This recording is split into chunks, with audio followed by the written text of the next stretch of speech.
या अरे तौसीका, असल में आपसे एक बात करनी थी। मैंने सोचा यहीं कर लूं, क्योंकि यही वो जगह है जहां उन दोनों बहनों के ना होने का मुझे यकीन है। अरे भाई नहीं, वो दोनों बहनें तो यहाँ भी आ जाती हैं। जब कोई बात करनी हो या कोई ताना वाना रह जाए देने के लिए तो फिर वो अति आपको बिल्कुल अंदाजा नहीं है कि मैं रक्षिंदा के साथ कैसे गुजारा कर रहा हूं। ये औरत अपनी बदजुबानी में क्या कुछ कह जाती है, इसे अंदाजा ही नहीं होता। मैं हूं, ये औरत तो मेरी मरी माँ को गालियां देने से नहीं चूकती। उस औरत को जिसने इसे सारी जिंदगी में एक बार भी गुस्से से नहीं देखा। मुझे इसका अंदाजा है तौसीक। मैं तो दाद देती हूँ आपके सब्र और बर्दाश्त की, वरना कोई भी मर्द अपनी माँ के बारे में इस कदर बदतमीजी हरगिज बर्दाश्त नहीं कर सकता। ये बात तो आपकी ठीक है, लेकिन मुझसे ज्यादा सब्र आपका है। मैं तो रक्षिंदा को थोड़ी देर के लिए बर्दाश्त करता हूँ, आप तो सारा दिन इन दोनों बहनों की बदजुबानी सुनती और घटियापन सहती। आपका सोचता हूँ तो मुझे अंदाजा होता है कि मैं तो कुछ भी नहीं। अब यह मुझे हैरत होती है कि आपने इतने साल इस घर में गुजारा कैसे कर दिया। गुजारा करना ही पड़ा, और कोई रास्ता ही नहीं था। रास्ता था नहीं या आपने तलाश करने की कोशिश नहीं की?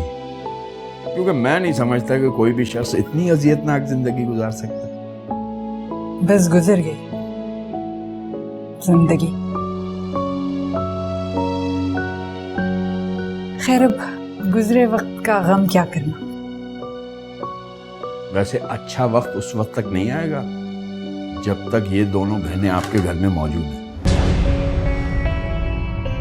मुझे जख्म देने वाले से ज्यादा ताकतवर मरहम रखने वाला है।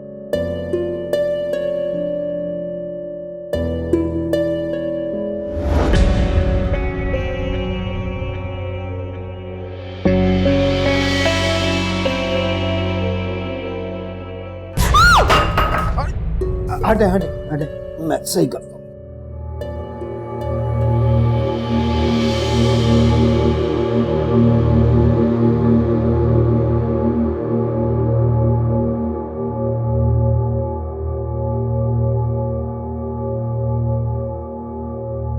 वैसे मुझे बहुत उम्मीद है कि अब आप यहाँ आ गए हैं तो आप किसी न किसी तरह रक्षिंदा को मना के वापस ले जाएंगे। वैसे भी वो यहाँ कितना अरसा नाराज रह सकती है आपसे।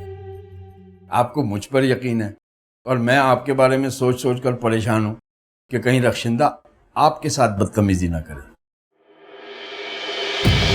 आप जैसे खुशमिजाज आदमी का साथ तो खुशकिस्मती की बात है, और रक्षिंदा कितनी खुशकिस्मत औरत है जिसे आपका साथ नसीब हुआ। लेकिन मैं समझती हूँ कि मैं उससे भी ज्यादा खुशकिस्मत हूँ। अच्छा, वो कैसे? क्योंकि मुझे नफीस जैसा हम सफर मिला।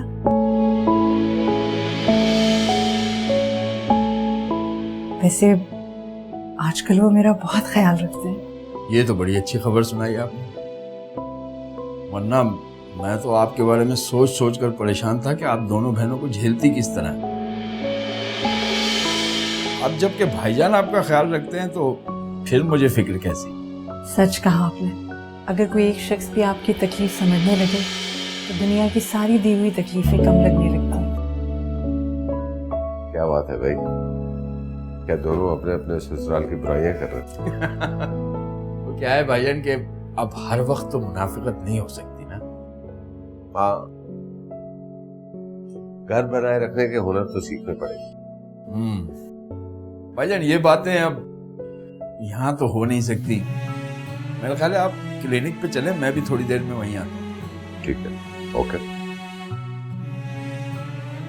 वाकई आप खुशकिस्मत हैं कि आपको इस तरह के आदमी का साथ मिला है।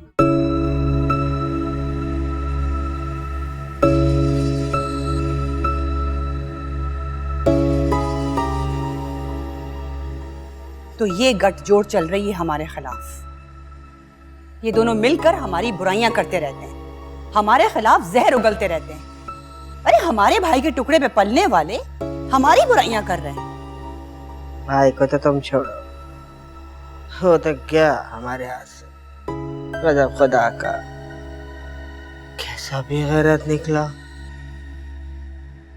हाँ, ऐसा लगता है 25 साल का नौजवान है और बीवी को पल्लू से बांध के लिए फिरता है। रक्षंदा, हमारा नसीब फूट गया। सोचा था गरीब सादा सूरत अतिया को ब्याह कर लेकर आएंगे, दब के रहेगी हमसे, हमारी मर्जी चलेगी इस घर में। तुम्हें तौसीक से इसलिए ब्याह के सारी जिंदगी चू नहीं करेगा। लेकिन अब देखो कैसे दोनों के पर पुर्जे निकल आए। तौबा तौबा, कयामत के आसार, कयामत के। मैं तो सोचती हूँ कि अगर कोई कयामत हम पे टूटने वाली है ना, तो वो इन मनहूसों पे टूट जाए। वैसे आपा जान, एक बड़ा ही कोई कमीना सा ख्याल आया मेरे दिल में।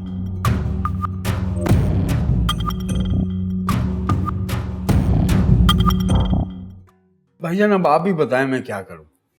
मैं इसकी हर बात इसलिए बर्दाश्त करता रहा कि मुझे अपनी माँ से किए हुए वादे का पास था। उन्होंने मुझे इसकी हर बात सह जाने का मशवरा दिया, लेकिन आदमी कब तक बर्दाश्त कर सकता है। अब यहाँ आ गई है और वापस जाने से मना कर रही है। देखो तौसीफ, हम दोनों ये चाहते हैं ना कि वो अपने बात करने का तौर तरीका बदले, शोर शराबा किए बगैर घर से चली जाए। देखो वो भेड़ बकरी नहीं है कि जबरदस्ती घसीट कर तुम्हारे साथ कर दिया जाए। जीती जागती औरत है, मेरी बहन है, तुम्हारे 2 बच्चों की माँ है। ना तो एक ही हल है कि तुम यहीं रह जाओ और उसका गुस्सा ठंडा होने का इंतजार करो। भाईजान इससे क्या होगा, इस तरह तो उसे और शय मिलेगी। और आदमी कब तक बर्दाश्त कर सकता है जहरीले जुमले और कड़वी कसीली बात। देखो तौसीफ, वो अपनी फितरत तो नहीं बदल सकती ना, उसकी कड़वी बातें तुम्हें बर्दाश्त करनी पड़ेगी। देखो मैं अपने घर का सुकून ठीक नहीं कर सका तो तुम्हारे घर का सुकून कैसे ठीक करूंगा। तुम्हारी 2 बच्चियां हैं और मैं चाहता हूं कि तुम दोनों का साया उन पर सलामत रहे। ये बात तो है भाईजान, लेकिन हर कोई आपकी तरह खुशनसीब तो हो नहीं सकता जिसे अतिया जैसी साबिर औरत नसीब हो। औरत का हुस्न तो एक लम्हे में देखा जा सकता है, असल तो उसकी सीरत होती है जो मर्द को जकड़कर उसका गर्विदा बना लेती है। देखो तुम इस जिक्र को छोड़ो और तुम ये फिक्र करो कि तुम्हारी बीवी क्या चाहती है। वो अतिया जैसी खातून नहीं है जिसे सिर्फ अपने शौहर के प्यार की जरूरत है। अब रक्षिंदा बेगम का तो एक ही आइडियल है, वो है उनके अब्बाजान। अब मैं कैसे उनके अब्बाजान की तरह खूबसूरत और लंबा तड़ंगा हो जाऊं और जेबें नोटों से भरकर लाऊं। भाईजान मैं तो सीधा सादा सा आदमी हूं, जो कुछ कमाता हूं उनके सामने जाकर रख देता हूं। तो आप मेरी बीवी के मद्दा निकले। भाईजान उनका मद्दा कौन नहीं होगा। इतनी साबिर, शाकिर, खामोश तबीयत और धीमा बोलने वाली खातून तो हर मर्द की कमजोरी होती है। अच्छा खैर छोड़ें इस बात को, ये बताएं कि आप मेरे यहाँ रहने का ऐलान खुद करेंगे ना?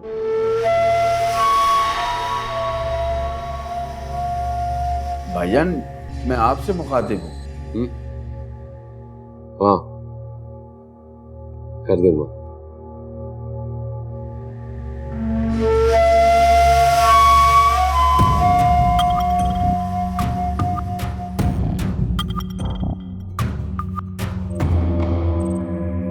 ना ना रक्षंदा ना, इस बात का यकीन दिलाना बहुत मुश्किल है। और जहाँ तक नफीस का सवाल है, उसके मसले का अलग हल है मेरे पास, और वो है निखत। वो आपा जान, इतनी खुदगर्जी अच्छी नहीं होती है। जो हल मैंने निकाला है ना, उस एक तीर से 2 शिकार आराम से हो जाएंगे।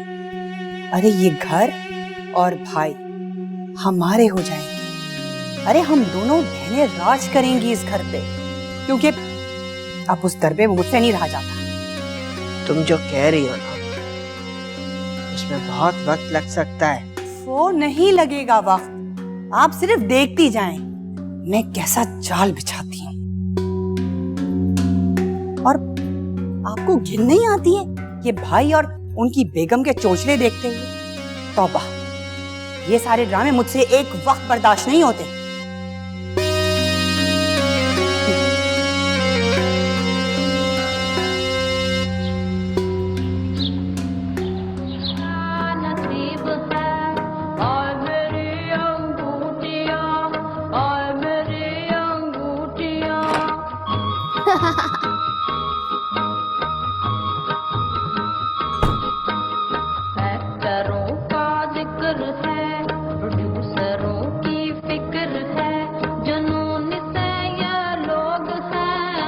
मन करे ये खराफात।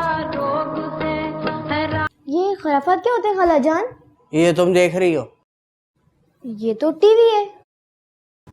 इसमें जो चल रहा है वो तो खराफात है ना खाला जान, जो इसमें चलते हैं वो प्रोग्राम होते हैं। अच्छा भाई, वही प्रोग्राम। पर पहले तो आपने कहा था जो इसमें चलते हैं वो खराफात होते हैं। मीना, तुम मुझे माफ कर दो। पर मुझे तो माफ करना नहीं आता। अच्छा फिर तू चुप करके बैठ। हाय, बिल्कुल चुप करके बैठूं? हाँ जी, बिल्कुल चुप करके बैठ जाओ। कहाँ बैठूं? जहाँ बैठी हो वहीं बैठी रहो। ऐसे बा, तुम्हारी माँ कहाँ है? नहीं पता। हाँ मुझे पता है, पर आपने तो मुझे चुप करके बिठाया है। अच्छा बता, तेरी माँ कहाँ? पर अभी तो आपने कहा कि चुप करके बैठो। मेरी बहन, बता दे तेरी माँ कहाँ है। पर मैं तो आपकी बहन नहीं हूँ। अच्छा तुम चुप रहो। पर अभी तो आपने कहा कि बोलूं। मैं ही चुप रहती हूँ। तेरे साथ तो वो बैठे जिसको सजा देनी हो। ज़ेबा, अपने घर कब जाएंगे? तुम्हें तकलीफ है यहाँ पे कुछ? हाँ है, पर अभी तो आपने कहा कि चुप करके बैठो। अभी तो तुम बहुत बड़बड़ करके बोल रही है। मैं आपसे थोड़ी ना बोल रही थी, मैं तो ज़ेबा से बोल रही थी। ज़ेबा के साथ थोड़ी ना चुप करके बैठी हुई हूँ। ज़ेबा, अपने घर कब जाएंगे? मीना, कितनी बार कहा है कि कुछ दिनों बाद जाएंगे। कितने दिनों बाद? देखिए खाला जान, ये बार बार मुझसे यही सवाल पूछती है। तुम दोनों चुप कर जाओ। घर नहीं हो गया, ये तो मछली मंडी बन गया भाई। लेकिन ये तो घर है खाला जान। घर था, अब मछली मंडी है। लेकिन यहाँ तो कोई मछली नहीं बिक रही। हाय रक्षंदा, ये क्या अजाब लेकर आई है तू भाई। खाला जान, अम्मी ने क्या किया? बहुत बड़ा गुनाह किया। गुनाह? कौन सा गुनाह? तेरे बाप को कबूल करके। पर अम्मी ने तो अब्बू से शादी की है, ये गुनाह है? यही गुनाह है, बहुत बड़ा गुनाह है। तो फिर तो अम्मी को सजा मिलेगी, कि जो गुनाह करता है उन्हें तो सजा मिलती है। सजा तो उसको मिल चुकी, अब तो हमें मिल रही है। क्यों खाला जान, आपने भी कोई गुनाह किया है? जेबा, इसको कहीं और ले जा बेटा, वरना ये मेरी जान ले लेगी। खाला जान, जान कैसे लेते हैं? मेरी माँ, मुझे बख्श दे, मैं बहुत परेशान हूँ, मुझे और परेशान न कर। ये सब मुझे माँ क्यों बोलते हैं? अम्मी भी बोल रही है और आज आप भी बोल रही हैं।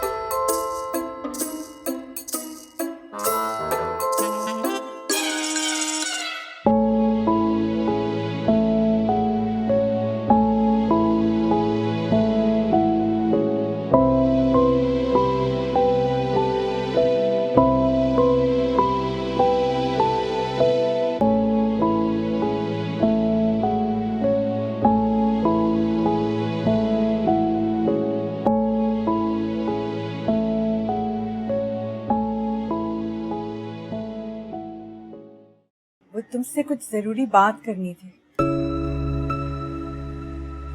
उस दिन जो कुछ भी हुआ उसके लिए मैं तुमसे माफी मांगती हूँ। आप इतनी अहम कब से हो गई कि मैं आपकी माफी को इतनी अहमियत देने लगी? फिर भी जो कुछ भी हुआ उस दिन, उसका जिम्मेदार तो तुम मुझे ही समझती हो। हमारी अम्मा कहा करती थी कि जब कयामत के दिन करीब होंगे ना, तो घर घर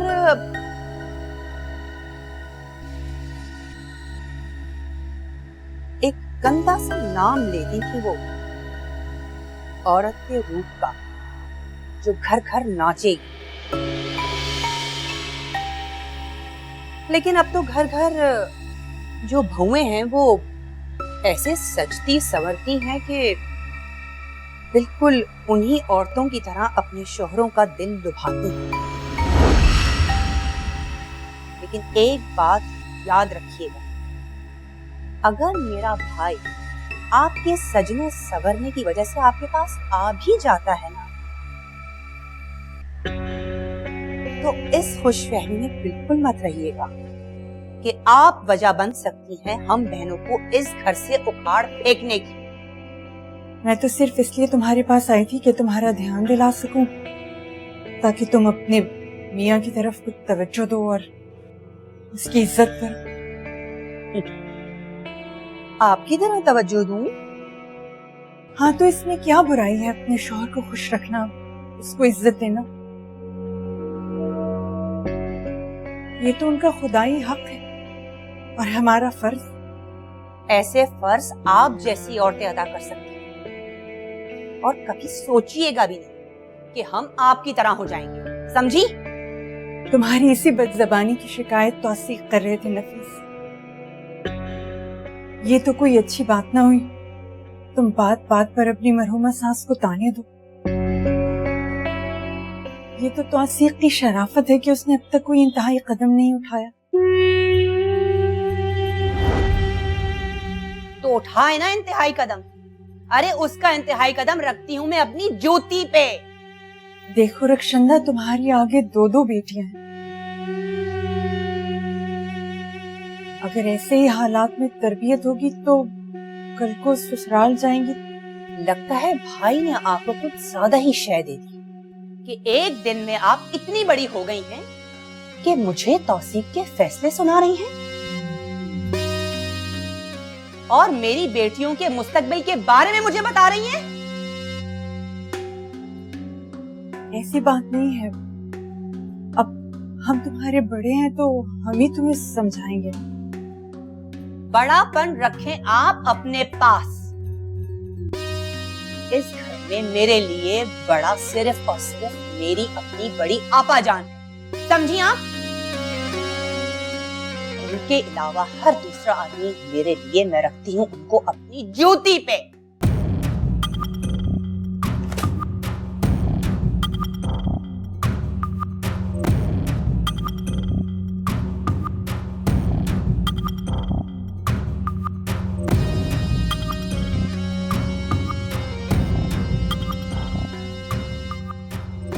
बड़ी आई मुझे समझाने।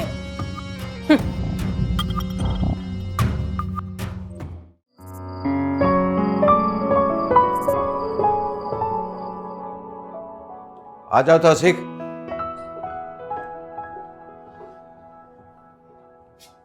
अरे रुक क्यों गए? भाईजान वो हिम्मत जमा कर रहा हूँ। कब आ जाए यहाँ से मरदूद? मुफ्त की रोटियां तोड़ने आ गया है। उठ यहाँ से, तू तो पूरी अपनी दादी पे गई। उठ।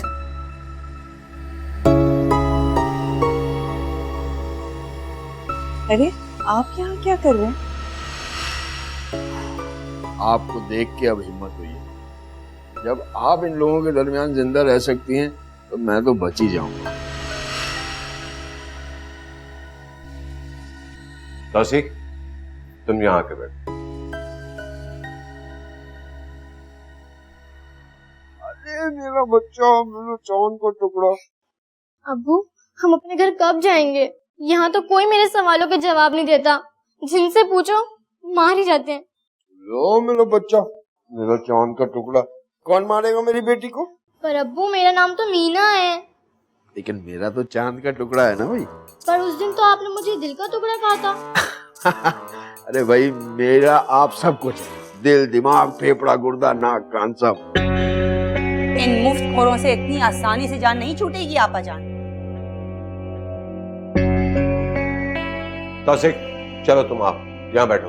नफीस, तुम लाए क्यों ऐसे? अरे यार आपा कैसी बातें कर रहे हैं? घर के दामाद है, कुछ तो ख्याल करे ना। आपा जान, मैं तो गया ही नहीं था, आपके डर से नीचे बैठा था।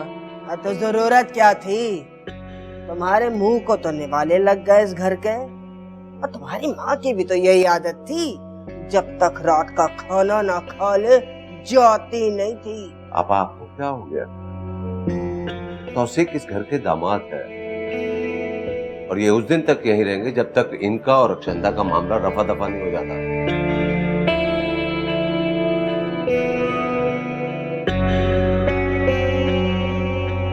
इसके साथ जाती है मेरी जूती। तमीज करो रक्षंदा, तुम्हारे शौहर है। तमीज उन लोगों के साथ की जाती है जो इज्जतदार होते हैं, इसकी तरह भीख मंगे नहीं। मैंने कहा ना, ऐसे अल्फाज से अपने शौहर को मत पुकारो। मेरा गुजारा नहीं है इसके साथ। तो किस आदमी के साथ तुम्हारा गुजारा हो सकता है? किसी के साथ भी नहीं, मुझे शादी ही नहीं करनी थी। रक्षंदा, ऐसी भी क्या बात होगी? तौसीक तुम्हें इतना चाहते हैं, इतना प्यार करते हैं। हाँ तो ना करे ना, मुझे इन सारी चीजों से कोई दिलचस्पी भी नहीं है। मैं अपनी मर्जी से जीना चाहती हूँ, अपनी मर्जी से सोना चाहती हूँ, उठना चाहती हूँ। सिर्फ ऊपर से इन दो मनूसों को भी पैदा करना पड़ गया। क्यों रक्षंदा, तुम्हारी बेटियां हैं, तुम्हारा घर है, शौहर है, तुम कैसी बातें कर रही हो? मुझे इमोशनल ब्लैकमेल करने की कोई जरूरत नहीं है। इन बातों की आड़ में मैं इस तरह की गुलामी की जिंदगी नहीं गुजार सकती। समझ गए आप लोग? चलो मेरे साथ। अतिया, अतिया, तुमने तौसीक का बहुत ख्याल रखना है। ये हमारे मेहमान हैं और ये रक्षंदा के कमरे में जाएंगे। ये मेहमान नहीं है, ये तो हमारे दामाद हैं। मेरा फर्ज बनता है कि मैं इनका ख्याल रखूं।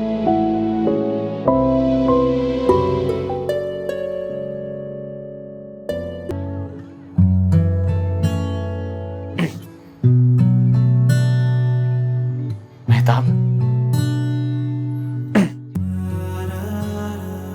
मेहताब, मैं चाहता हूं कि मैं और आप कहीं बाहर चलें। बस मैं, तुम और तन्हाई। नहीं, सही नहीं है। थोड़ा प्यार से पूछता हूं ना। मेहताब, मैं चाहता हूं कि मैं आपको लेके कहीं बाहर जाऊं। बस मैं और आप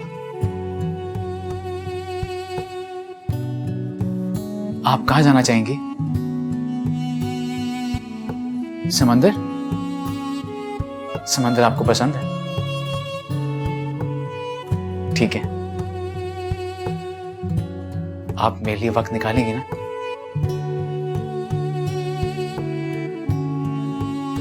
ये सही है, बेहतर था। कह दो।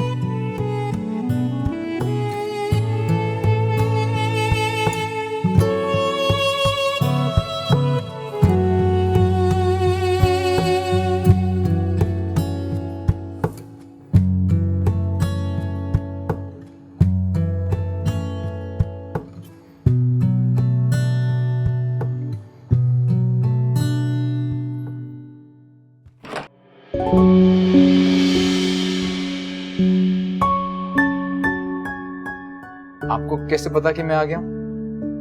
अभी अभी ना मुझे जल्जले के झटके महसूस हुए। जरा कैसा है जरा? जब तुम आते हो ना तो हर चीज हिल जाती है। आपको मेरे आने का पता चल जाता है? जाहिर है, ऊपर तुम्हारे कमरे से लेके लॉन्च तक, लॉन्च से लेकर सीढ़ियों तक, सब के सब यही बता रहे होते कि तुम मेरे कमरे की तरफ आ रहे हो। कई साल हो गए तुम्हें दौड़ दौड़ के मेरे कमरे की तरफ आते हुए। अब तो तुम्हारे कदमों की आहट ही तुम्हारी पहचान है। सही कह रही हैं आप। कई सालों से आप मेरी जिंदगी में। पागल, जिंदगी में वो आता है जिससे शादी होती है, घर में आके रहने वालों से ऐसे थोड़ी कहते हैं। अच्छा सुनिए आप, क्या मुझे इस हफ्ते आपका कुछ वक्त मिल सकता है? नहीं। देखिए प्लीज, बस थोड़ी देर के लिए, बस मैं और आप, देखिए। पागल मजाक कर रही हैं। क्या काम है?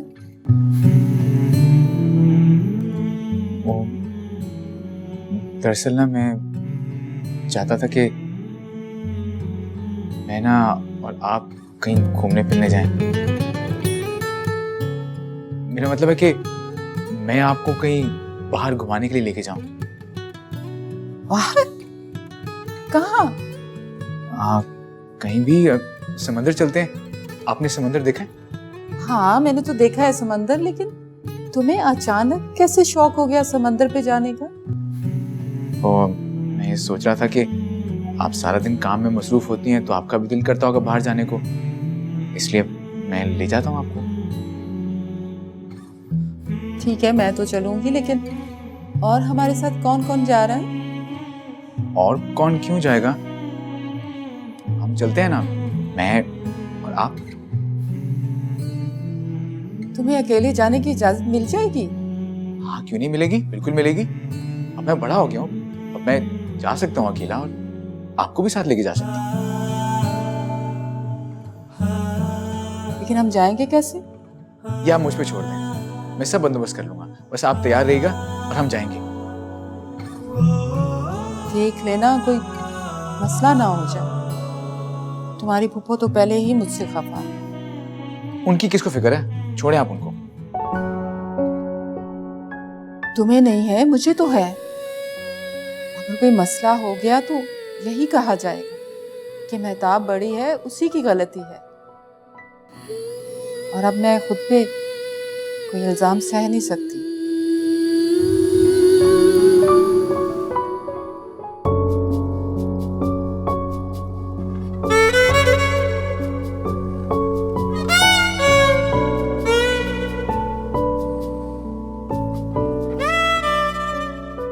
अच्छा ठीक है, चली जाऊंगी तुम्हारी खातिर।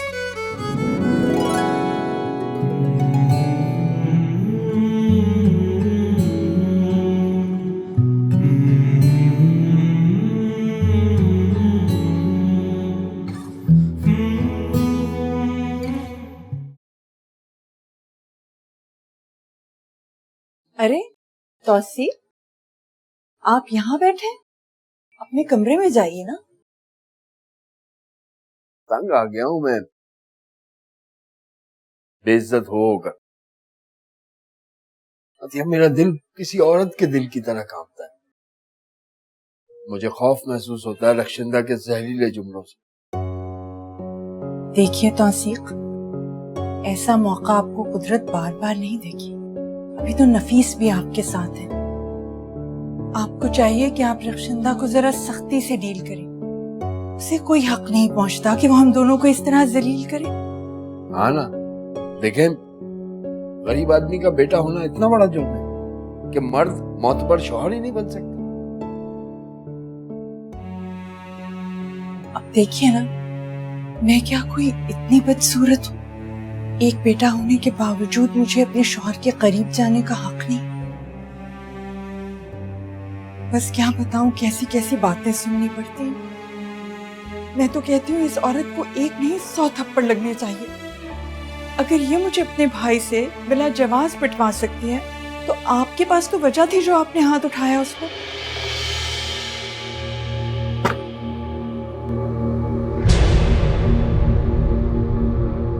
अतिया, तुम यहाँ क्या कर रही हो? तुम तो दूध लेने आई थी। जी, आप चले, मैं अभी लेकर आती हूँ। तौसी, तुम्हारा यहाँ क्या काम है? तुम अपने कमरे में जाओ, अपने बच्चों के साथ रहो। भाईजान, वो रक्षिंदा और ताबिंदा आपा की बातें ही खत्म नहीं हो रही थी, तो मैं यहाँ के बैठ गया। और मैं देखता हूँ।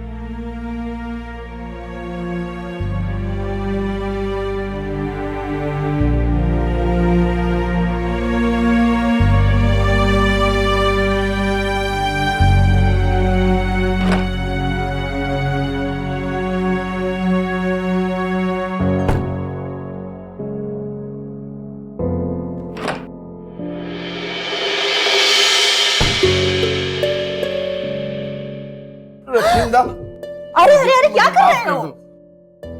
तुम मेरे कमरे में क्या कर रहे हो इस वक्त? सोने आया हूँ, भाईजान ने भेजा। अरे भाईजान को कहो, उनका इतना बड़ा घर है, तुम्हें सोने की कोई और जगह दें।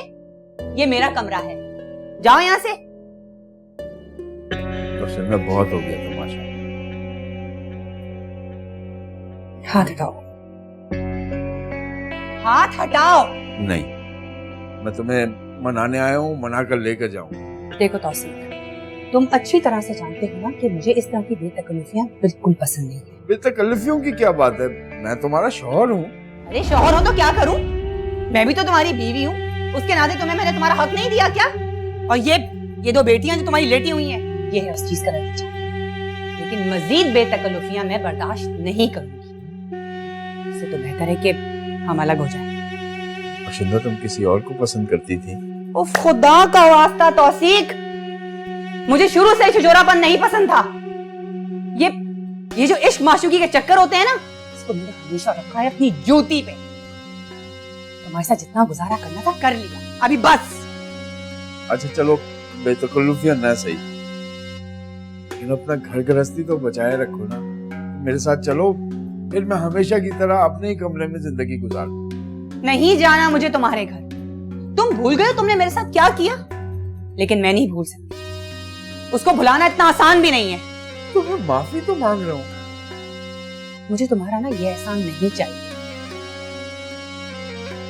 मैं तुम्हें अपने गले में घंटी की तरह लटकाए लटकाए अब थक चुकी हूँ। बस तुम्हें अपनी बेटियों से मिलना हो, आओ मिलो। लेकिन और तुमसे मिलना हो तो? अरे तुम तो बड़े ही एहसान फरामोश इंसान हो।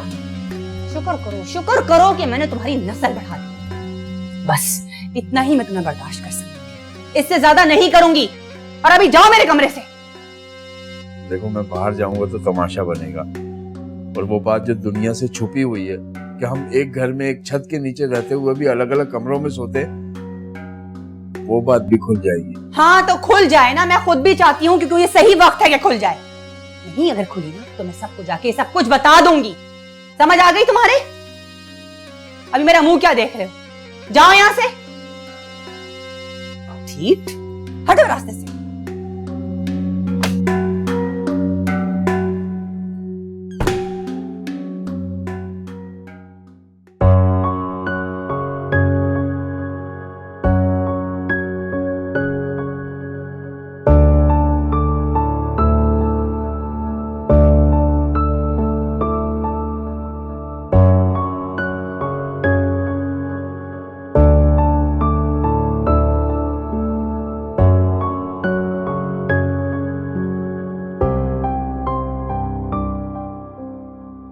आप ही कुछ समझाइए ना रक्षंदा को।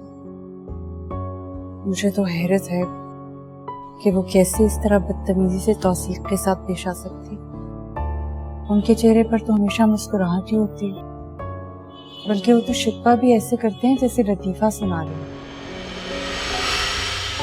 अब देखें, वो यहाँ आए हैं तो यहाँ पर भी रक्षंदा उनसे सही तरीके से बात नहीं कर रही, उल्टा बदतमीजी ही किए जा रही है। मेरी तो समझ में नहीं आता अपने शौहर से कैसे कोई ऐसे मुखातिब हो सकता है।